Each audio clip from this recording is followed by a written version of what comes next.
Bonjour à tous et bienvenue dans ce nouveau tuto. Est-ce que c'est vraiment un tuto? Oui, c'est quand même un petit tuto. Donc aujourd'hui, ce qu'on va voir, c'est est-ce que Wix peut remplacer Typeform? Alors, pour ceux qui ne savent pas ce que c'est que Typeform, là je suis sur le site de Typeform et Typeform, c'est des formulaires assez sympas. C'est des formulaires qui donnent envie de les remplir. Et ça, c'est quelque chose de très important parce que si vous avez un site Wix, vous avez probablement des formulaires sur votre site Wix. Des formulaires parce que vous avez envie soit de récolter les données de manière totalement légale et éthique de vos clients, soit vous avez envie de, comment dire, aussi de récolter des données pour proposer des devis, pour proposer vos tarifs ensuite, pour s'inscrire, je ne sais pas moi, à une session, à un cours en ligne, ou pourquoi pas pour acheter comment dire, un produit bien spécifique ou un service bien spécifique. Et donc, vous proposez sûrement des formulaires. Et le problème des formulaires, c'est que s'ils sont trop longs, ça ne donne pas envie de les remplir et l'internaute peut s'en aller. Enfin, quand je dis l'internaute, c'est le visiteur de votre site Wix. Mais le problème aussi, c'est que plus le formulaire est rempli, plus vous avez des données sur votre client, plus vous pouvez proposer des produits pertinents, plus vous pouvez connaître vos clients, etc. Donc c'est difficile de, comment dire, de contenter les deux parties. Et donc, Typeform, c'est un super bel outil qui permet, comment dire, d'avoir des formulaires longs, mais agréables à utiliser, agréables à remplir. Et sur Wix, est-ce qu'on peut vraiment imiter ce que fait Typeform? Est-ce qu'on peut proposer des formulaires agréables à remplir sur Wix? Donc, on va voir tout de suite. D'abord, pour ceux qui ne savent pas ce que c'est Typeform, je vais vous montrer un exemple. Alors, je vais prendre par exemple ce formulaire-là. Et là, je vais mettre Preview Template. Donc, j'ai pris ce formulaire-là, ça charge. Vous voyez, là, je vais cliquer sur le premier bouton, Give Feedback. Donc, en gros, ce formulaire, c'est pour donner, comment dire en français, des feedbacks. Pour faire un retour sur l'entreprise, sur comment ça se passe en tant qu'employé. Et ce qui est bien avec cet exemple de formulaire, c'est qu'il y a différents champs. Il y a des champs où il faut choisir des chiffres, il y a des champs où il faut remplir pour remplir ses coordonnées, etc. Il y a des questions à choix multiples. Donc, c'est assez intéressant. Vous voyez, là, par exemple, je vais dire comment je me suis senti dans mon travail. Je vais dire, c'était génial. Donc là, vous voyez, ça passe directement à autre chose. Est-ce que je recommande de travailler ici? Bien sûr. Donc là, là, en fait, j'ai une petite phrase et je peux cliquer sur Sounds Good. Donc, pour moi, tout est OK. Donc là, on me demande comment dire, là, j'ai un petit questionnaire à choix multiples avec une case qui est cochée par défaut. Je vais plutôt cliquer là-dessus, par exemple. Hop, là, je vais mettre OK. Hop, là, je vais mettre OK. Hop, vous voyez, là, on n'a pas l'impression de remplir un formulaire super long. Mais imaginez que tout ça, ça avait été présenté sur un seul formulaire, sur toute la page. Une page super longue avec un formulaire super long, ça donne pas envie. Et donc, on va essayer de reproduire ça avec Wix pour augmenter notre taux de remplissage sur les formulaires. Donc, moi, ce que j'ai fait sur un de mes sites Wix, je vais vous montrer, j'ai fait un petit formulaire de recrutement. Donc, c'est un site qui cherche à recruter des maquilleuses partout en France, il y a aussi en Suisse, en Belgique, etc. Mais on va dire partout en France. Et en fait, il faut remplir un petit formulaire. Suite à ça, j'étudie la candidature.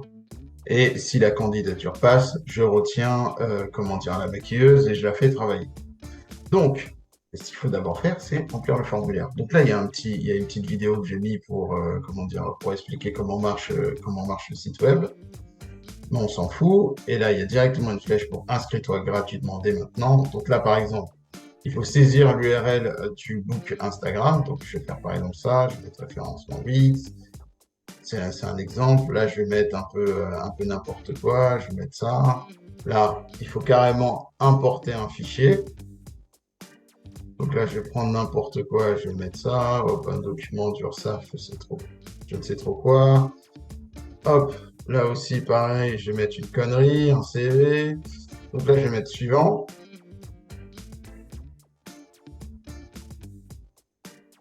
vous voyez que là, je passe à l'étape 2. C'est beaucoup moins... ça ressemble un peu à ce qu'on a vu sur Typeform. Je n'ai pas mis tout, en fait, dans une seule page du formulaire. J'ai plusieurs pages. Là, je peux choisir mon pays, la France. Et là, une fois que j'ai choisi la France, je peux choisir mon département. Il y a une liste déroulante. Ce qui se serait passé si j'avais mis Belgique, j'aurais dû choisir ma province. Et donc là, il y a la liste des provinces. Si j'avais mis Suisse, j'aurais dû choisir mon canton. Et là, j'ai la liste des cantons. Donc, on va dire que je suis dans le canton de Neuchâtel. Et ensuite, je mets suivant. Donc là, je dois remplir mes coordonnées. Hop, hop, hop, hop, hop. Là, je vais mettre test, puisque je n'ai pas envie de lâcher mon petit numéro de téléphone.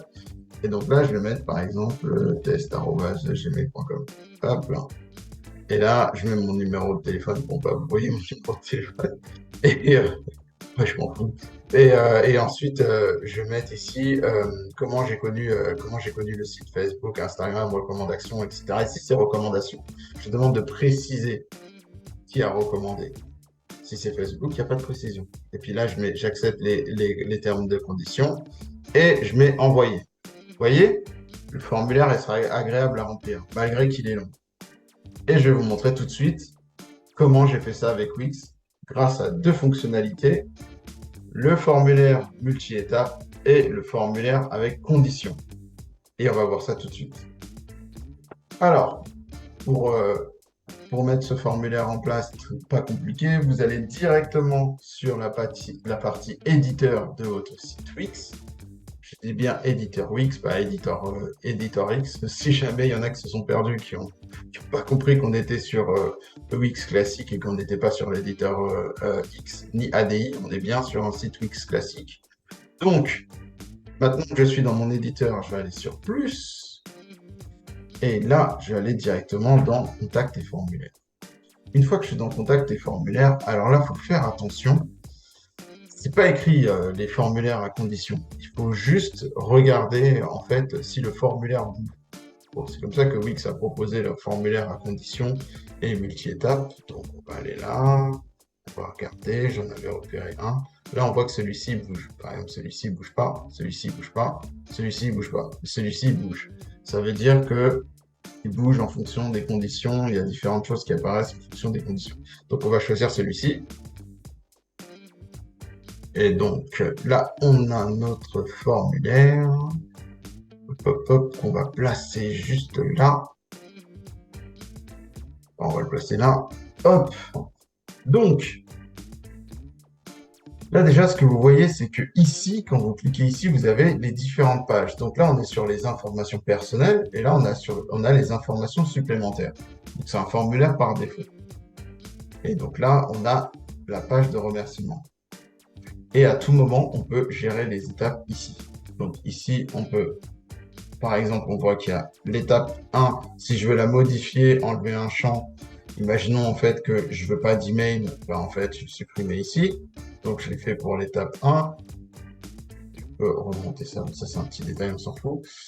Mais donc en fait, je peux modifier directement, soit en me rendant sur l'étape que je veux modifier, soit en allant sur gérer les étapes. Donc ça, c'est pour modifier les différentes étapes. Je peux aussi ajouter une étape. Alors, hop, je vais ajouter une étape.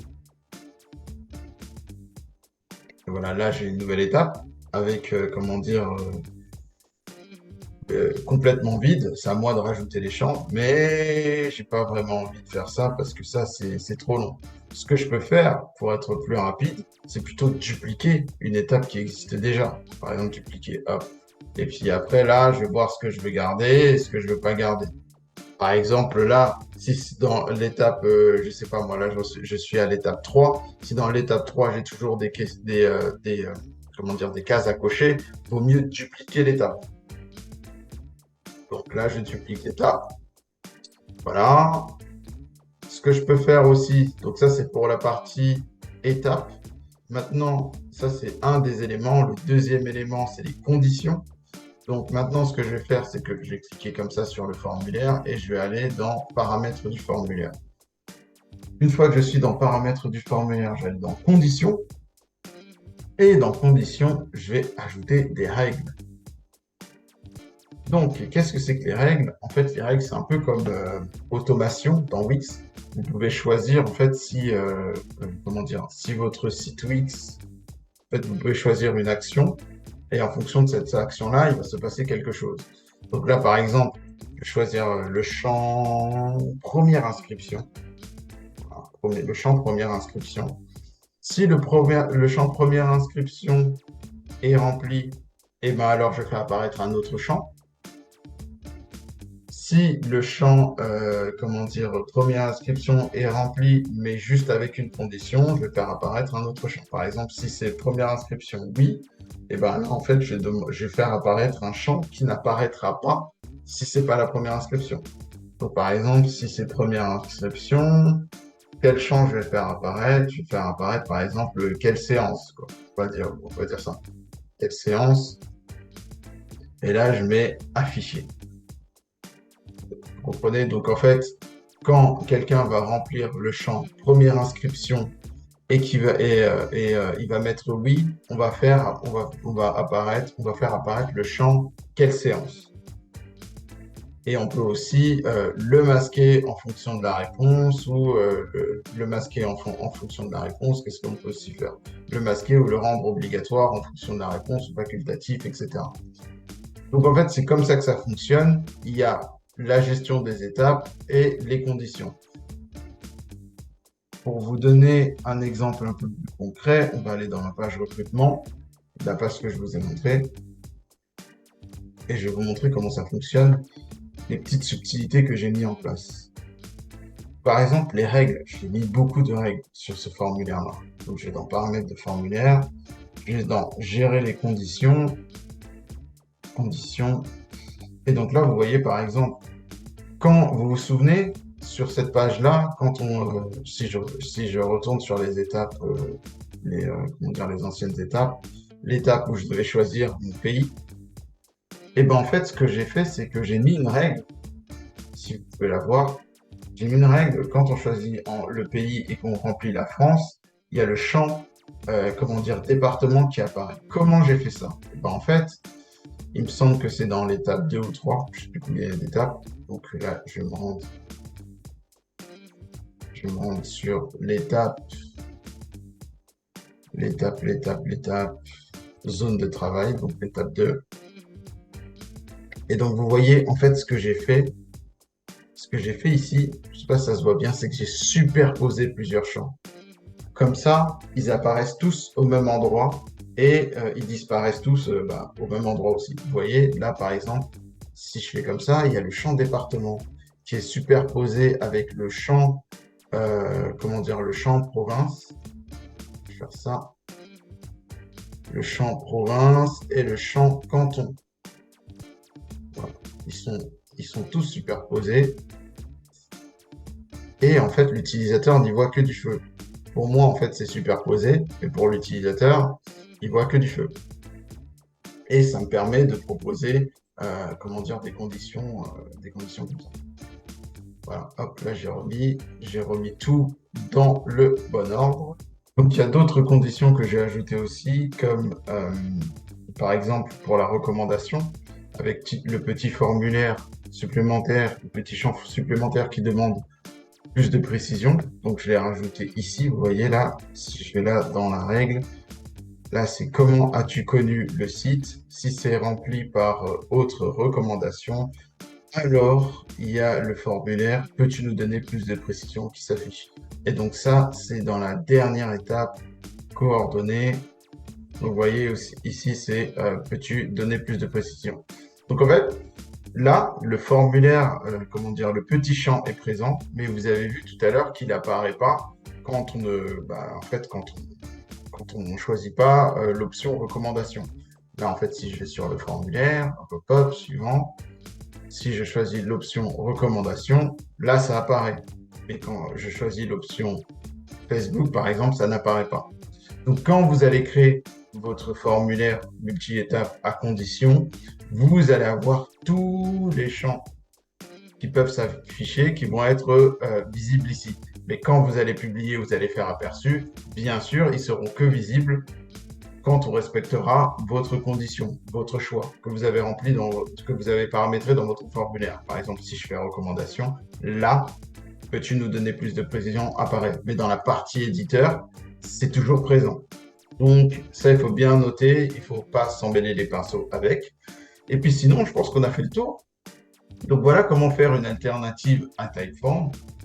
Alors, les formulaires, c'est très bien, mais avant même de les remplir, il faut avoir un certain nombre de visiteurs.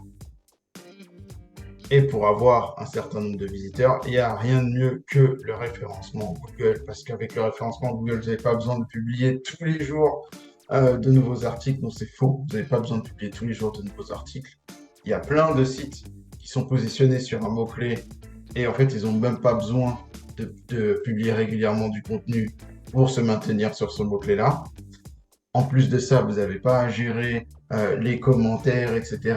L'avantage de Google et du référencement, c'est qu'en fait, ça peut être très, très, très passif. Vous pouvez avoir une visibilité qui vous prend peu de temps. Une visibilité qui ne vous demande pas d'interagir tout le temps, de répondre aux commentaires. Une visibilité qui ne vous demande pas d'avoir un planning de publication, qui ne vous demande pas de publier tous les jours, qui ne vous demande pas de montrer votre tête. Mais bon, je sais que je montre ma tête, mais j'ai aussi un site référencé où je n'ai pas besoin de montrer ma tête. D'autres sites référencés comme celui-ci d'ailleurs, Meilleure Maquilleuse, il est référencé en fait sur plein de mots-clés. Et d'ailleurs, c'est pour ça que je recrute des maquilleuses, parce qu'il y a tellement de demandes que en fait, j'ai besoin de maquilleuses. Je ne peux pas me contenter d'une maquilleuse, il y a des demandes partout en France. Et donc ça, c'est dû au référencement. Ce site-là, ça fait un moment que j'y touche plus. Je m'en sers juste d'exemple. Et si vous voulez obtenir les mêmes résultats avec votre site Wix, j'ai une formation qui se trouve juste en bas de cette vidéo. J'espère que ce tuto vous a plu et puis on se retrouve très vite pour un nouveau tuto qui vous apprend à vivre de votre site Wix.